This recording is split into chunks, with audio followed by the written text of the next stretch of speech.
How to activate Virgin Money credit card online. Hello guys, this is Atticus and welcome back to another tutorial video. In today's video, I'll teach you guys how you guys can activate your Virgin Money credit card online. So before we begin, if you guys are new to our channel, head down below and hit the subscribe button so you don't miss out on our future videos.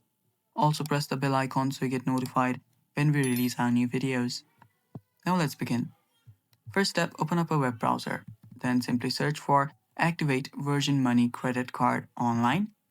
Then after you do that, here you'll find an option that says Activate Your Card, Sign in to Virgin Money Credit Cards. So head over to this website. After you're on this website, you will simply have to enter your card number. That is your 16-digit card number. So enter that up here. And after you enter that up here, you can simply tap on Continue. After you tap on continue, you can simply follow the prompts after this and your card will get activated. And it's basically that simple. And thanks for watching guys. That's all for today's video. Don't forget to subscribe and don't forget to like the video as well. Stay tuned for more and bye-bye.